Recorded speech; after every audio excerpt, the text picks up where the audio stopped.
In 1996, Blizzard Entertainment released the game Diablo and began a very long, loving journey that I went on hand in hand with this video game developer through the days of Warcraft, StarCraft, World of Warcraft, and eventually Hearthstone. Now, back in 1996, when I was a kid, my family never really had any money, so it was a little bit of time before I was able to actually start to play the game of Diablo. But by the time that I was able to play it, somewhere around age 17 or 18, I absolutely fell in love with not only the inventiveness and ingenuity, but also the artistry and the imagination of the video games developers and what I knew Blizzard Entertainment was capable of producing.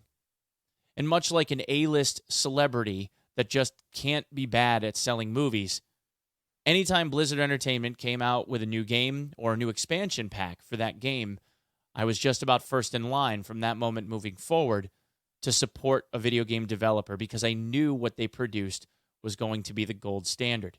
I have characters, for instance, in World of Warcraft that have over a year worth of playtime, and I have many, many characters in that game. And while I don't tend to play World of Warcraft much anymore due to being a 38-year-old father of two, and I really can't devote that kind of time to it anymore, I still find myself logging into World of Warcraft from time to time. On March 11th, 2014, Blizzard Entertainment released the game Hearthstone, which was an amalgamation of several characters and harkened back to the days of Magic the Gathering when it was in its heyday.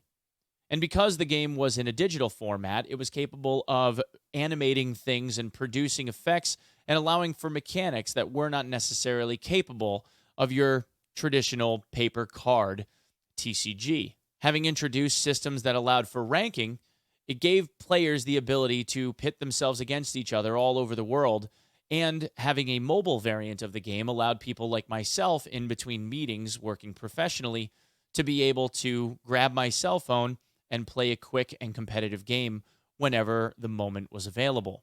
And I did.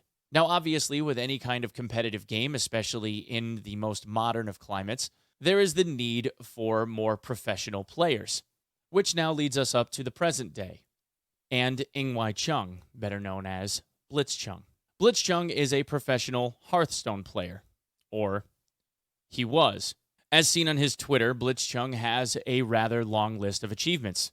He's a Grandmaster, or was, top 4 HCT Taichung, top 8 HCT Singapore, 5th and 6th HGG 2018 Team Hong Kong.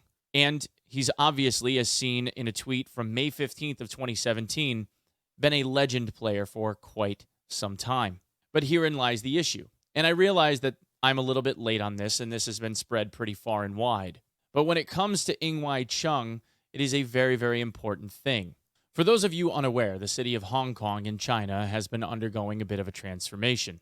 Back in June of this year, there began a series of protests that have been ongoing almost daily, that began with a 1+ million person march in the streets of Hong Kong that was, for all intents and purposes, very peaceful. The ongoing protests that have been met with escalating measures of force by both the protesters and the Chinese governmental police have started spiraling a bit out of control. They have blocked the ability for airplanes to take off and land at the airport. They have blocked most of all of the mass transit stations throughout the entire city. Over 4,500 cans of tear gas have been fired onto the crowd by police. Over 1,800 rounds of rubber bullets have been fired, in addition now to live ammunition that has struck an 18-year-old protester in the chest and an even younger one in the leg. From the protesters' side of things, they have thrown over 150 Molotov cocktails at police, which marks for what seems to be an incredibly bloody and rather ruthless engagement from both sides. Most recently, this was made even worse due to an extradition bill.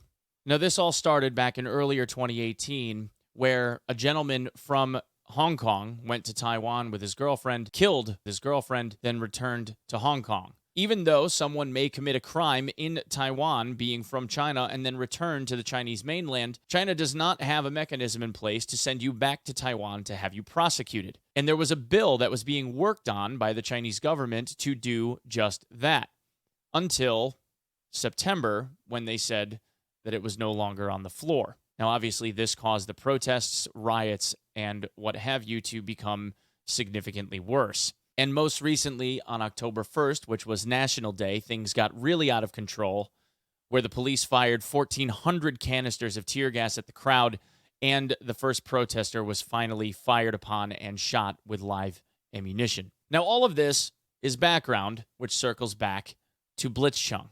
Back in the first week of October, Blitzchung participated in a very, very large Hearthstone tournament, placing rather high and winning himself a nice sum of about 10,000 US dollars. And Blitzchung, being a Chinese Hearthstone player and wanting to speak out in support of the protest movement, when he participated in this tournament in Taipei, showed his support by donning this attire and shouting, "Liberate Hong Kong, revolution of our times." Now, obviously, anyone looking at the social aspect of this would stand in support of someone like Blitzchung, merely speaking in terms of what he is believing in. And from a social side of things, most everyone that I can see has sided with him on his take for this. The Chinese government historically has been known for its rather oppressive nature. Between the organ harvesting internment camps and ethnic cleansing of its Muslim population, just as a matter of example, that alone should be enough for people to want to march in protest. But most everyone is not Blizzard Entertainment. And immediately following this, within a few days, Blizzard Entertainment released the following. Upon further review, we have found that the action has violated the 2019 Hearthstone Grandmasters Official Competition Rules, Section 6.10, and is individual behavior which does not represent Blizzard or Hearthstone esports. 6.10 is found below. Engaging in any act that, in Blizzard's sole discretion, brings you into public disrepute, offends a portion or group of the public, or otherwise damages Blizzard's image, will result in removal from Grandmasters and reduction of the player's prize total to $0 in addition to other remedies which may be provided for under the handbook and Blizzard's website terms. Unlike other video games where people have the ability to engage in competition, in the case of Hearthstone, this is completely proprietary. Very similar to how Riot Games runs their League of Legends professional players, Hearthstone also has an in-house professional league made up of several regional divisions, which also means that they get to control what happens, who gets to participate in them, and who wins the prize money. You're essentially on the pay bill for Blizzard Entertainment. In this case, Blizzard not only removed all of the prize winnings from this tournament, but they also rescinded all of the prize money that Blitzchung had earned himself over the course of the entire year, and in addition to that, banned Blitzchung from being able to participate in any Hearthstone tournaments for a year. And if that wasn't enough, the two casters that you see hiding behind their desk, putting their head downs behind their monitors because they know that this is going to be trouble, they got fired too. It took Blizzard a full 3 days to make this decision. And the time spent on this is important because when we look at the reasons behind why this player was banned, it's important to note the amount of time that it took them to ban this person. Now, for a company that tends to believe in every voice mattering, it raises the question, why Blizzard and why right now? As recently as 2016, it began to come to light that the Chinese government was trying to take a more active role in its telecom, specifically buying into or attempting to buy into large corporations like that of the company Tencent. For those of you unfamiliar with the gaming company Tencent, they are the largest video game company, producer, and publisher in the known world, with a market capitalization that floats somewhere around $400 billion. They outright own companies like Riot Games. They have a 40% stake in Epic Games, and they own a 5% major shareholder stake of Blizzard Entertainment. The Chinese government has also been doing something else that's relatively interesting, and they've been taking these larger Chinese-based corporations and injecting government officials as members of the board. And Tencent is no stranger to this. So why does all of this matter?